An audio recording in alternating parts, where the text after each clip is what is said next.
And joining me now is someone who had William Barr's job under President Barack Obama, former Attorney General Eric Holder, who is now the chair of the National Democratic Redistricting Committee. It's great to have you here tonight. I remember speaking to you in the hall back when we were doing that 4 years ago. I want to start on William Barr. Obviously, I think anyone that read the Mueller report knew that initial spin from him was misleading, but that appears to have been a kind of indicator of things to come. What is your assessment of his performance as Attorney General in terms of the danger he poses both to the Department of Justice and to the kind of administration of free and fair elections this fall? Well, I think we need to be extremely concerned about the intelligence report from the Senate. I mean, America needs to wake up. The intelligence report indicates that the presidential campaign of Donald Trump at the highest levels was interacting with the Russians, and that should give us great pause. A neutral and observant Justice Department would take appropriate action, would try to probe and find out what that was all about, hold accountable people who were involved in that, hold accountable people who may have lied about their roles in that. I don't think that under this Attorney General we're likely to see any of that occur. And so I think people need to understand something very fundamental. Our democracy is on the ballot this November, both with regard to how this administration has dealt with the acquisition of power, interacting with a foreign power, and also with the way in which this administration has tried to hollow out the protections that we have internally, whether it is not opposing gerrymandering, whether it is closing down the Postal Service, whether it is supporting the purging of voters.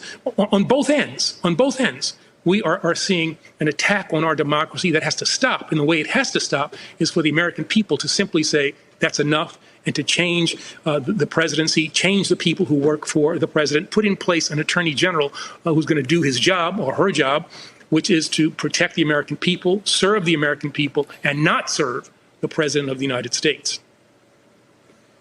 There's a popular component in terms of popular resistance that you're speaking to, which I agree with, frankly. But there's also an institutional component I wanted to zero in. When you talk about the threat to this election, both from perhaps foreign adversaries, but also from the people that are administering the mechanisms of justice here. I mean, we've seen this Department of Justice put in statements of interest in Alabama, for instance, making it harder for people to vote.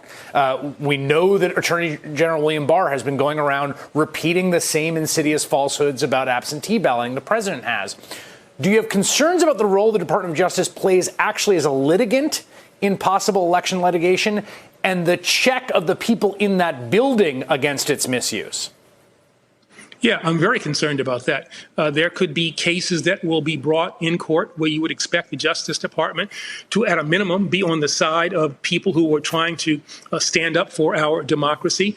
I don't think you'll see the Justice Department doing that if it means that the Justice Department has to go against the wishes of the Trump campaign.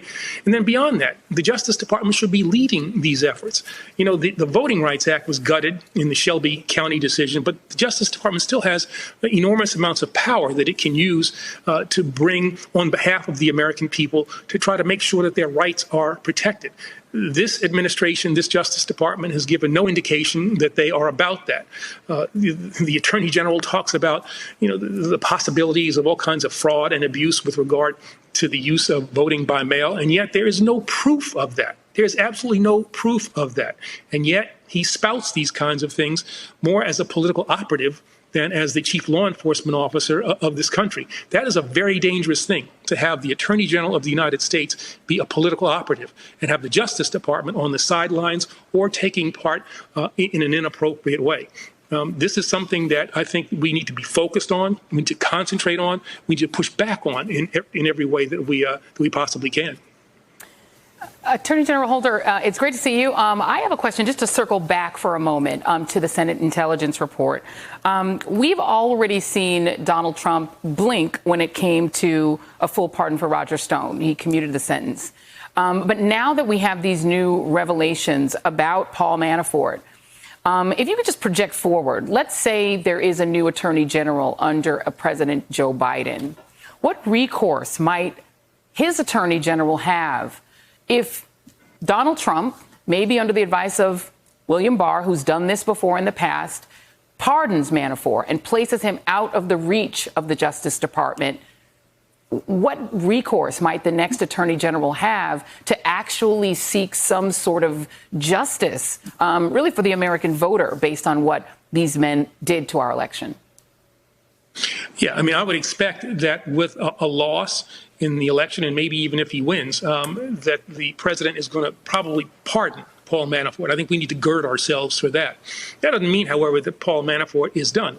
The next Attorney General, the next Justice Department, in an appropriate way, can convene a grand jury, put Paul Manafort before that grand jury. He would not have a Fifth Amendment privilege, and ask him questions about all the things for which he has been pardoned. Now, he can't be prosecuted for those things, but he certainly can be asked about them. And if he lies about them, he can be prosecuted for perjury, for not telling the truth before that grand jury.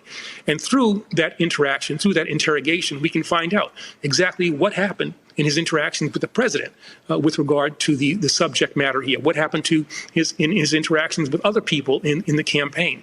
So, yeah, he can't be charged if there is a pardon for the underlying conduct, but he can certainly be put before a grand jury and then held accountable if he lies.